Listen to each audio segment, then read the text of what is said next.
and thus granted United States citizenship to the newly freed black slaves and granted them civil rights and protection of the federal government. But again, they got civil rights, not unalienable rights. They know they got a bad deal. They didn't get the unalienable rights, they just got civil rights. There were two parts of the 14th Amendment. The first part was a person is a legal fiction. A U.S. citizen is a legal fiction like a corporation or a trust is. It's just created. It doesn't represent, it doesn't mean an actual live individual human being. That's not the person that they're talking about in the 14th Amendment. But they created a U.S. citizen, a fictitious citizen. The U.S. citizen isn't a citizen at all, because a corporation can't have citizens. A corporation can only have franchisees. That's why they call it the Franchise Tax Board here in California, because if you're a U.S. citizen or a resident, you're a franchisee of the state of California corporation, and thus you're subject to the income tax, and you have to give back to the corporation that gave you something.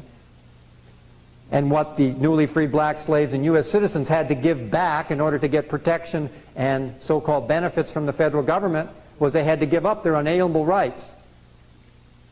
In fact, they had to become property of the federal government.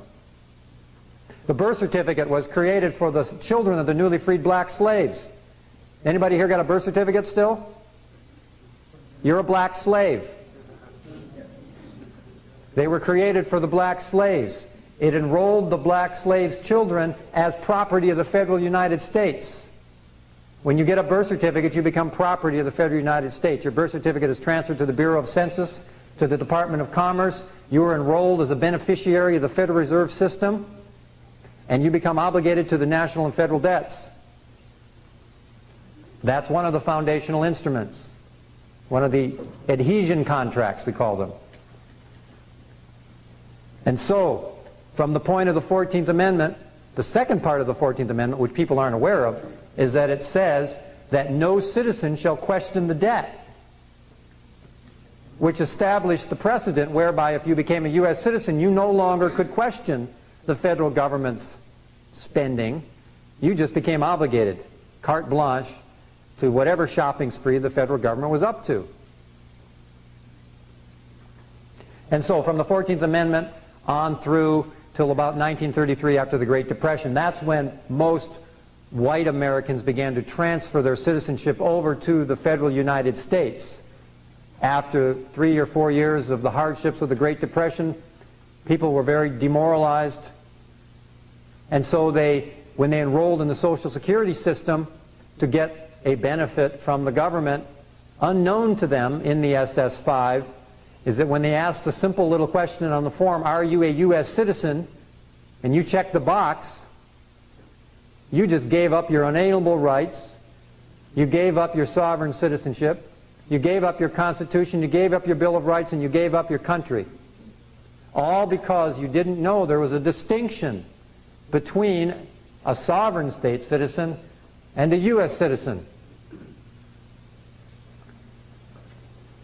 And so when you got a Social Security number, that was the beginning of a long road of giving up and waiving your rights and become a subject of the federal government.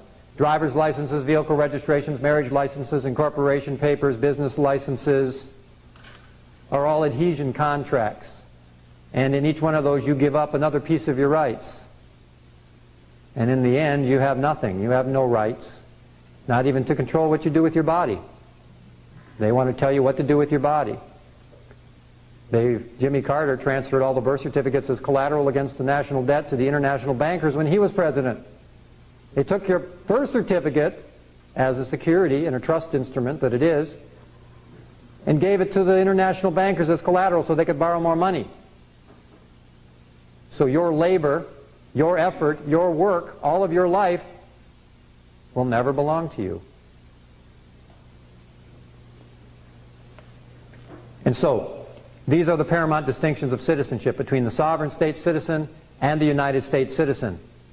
The United States citizen is a legal fiction, a subject of a corporation, subject to all the laws and rules and regulations and acts of Congresses and executive orders, and to the debt. However unpayable it is, you're subject to it. It's an unpayable debt. Can't be paid. All the lip service about balancing the budget, it cannot be paid. It is unsustainable. There was never any provision in the Federal Reserve Act for ever paying the principal. Ever. It was a very well-conceived plan to not only take the sovereignty from the people, but to take all their property as well. And we consented. We consented because we didn't know, because we were ignorant, maybe we were afraid, maybe we were distracted, maybe we weren't paying attention, maybe we weren't being ever vigilant, maybe we weren't watching.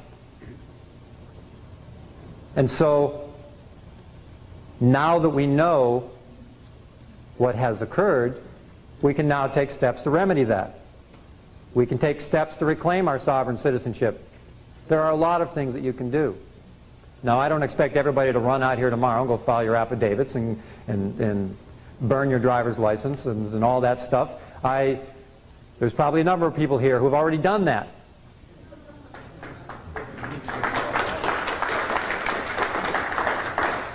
But maybe for those of you who are new to some of this, maybe it'll be the first step on a road and a path back to freedom and back to sovereignty and back to restoring the constitutional republic that we have.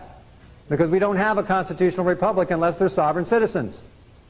You don't have Second Amendment rights to bear arms unless you're a sovereign citizen. Because there is no Second Amendment unless you're a sovereign citizen by law. None of the amendments apply unless you're a sovereign citizen. Now, whether you become a sovereign state citizen of a particular state, the state citizenship movement is about picking and choosing one of the several states and working within the legal structure of that state in which provisions are there to recognize the common law citizens of California or Oregon. Even in the Motor Vehicle Code, Section 290, the common law, the property of common law citizens are exempt from the Motor Vehicle Code. They had to build in these distinctions in the law. The things I'm talking about tonight are not the rantings and ravings of some crazy conspiracy theory, but these are all in the public record. It's in the law. They're in the United States codes. They're in the California codes. They're in the congressional records. They're in the treaties. They're there to be seen. It's just that not too many people actually read those things, and they don't make it real easy to find. And so unless you enjoy doing that kind of research and poring over the old law books, you might not find these things. But fortunately, there are a lot of people out there who enjoy doing that and have enjoyed it for quite some time. And now we've pulled together a lot of the research of most of those people. I put it together in a book called Reclaiming Your Sovereign Citizenship, so you can have it all between pages of about 250 pages, so you don't have to spend the next 40 years doing the research. You could probably read it all in 2 days and at least get enough background so that you can begin to walk on that path of sovereignty without reinventing the wheel.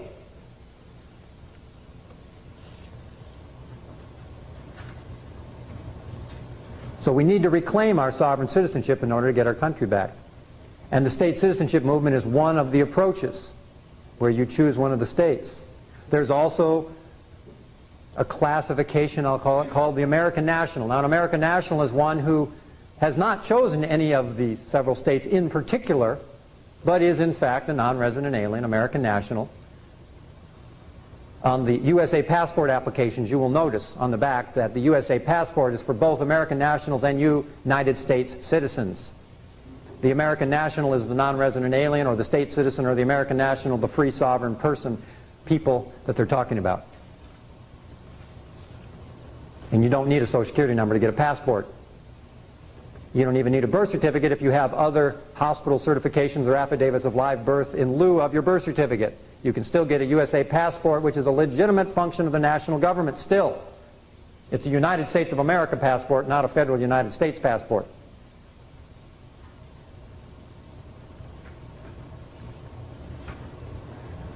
So from the Social Security Act on up to present time, people have, through many, many adhesion contracts, given up their sovereign citizenship and become U.S. citizens. And in order to reclaim your sovereign citizenship, the first thing that you need to do is to revoke all the contracts you've entered into with the government whereby you have revoked your rights, your citizenship, etc. And that's why I say not everybody's going to run out of here tomorrow and do it, because you may have to rearrange your affairs a little bit. You may have to do things a little differently. You may have to do business a little bit differently.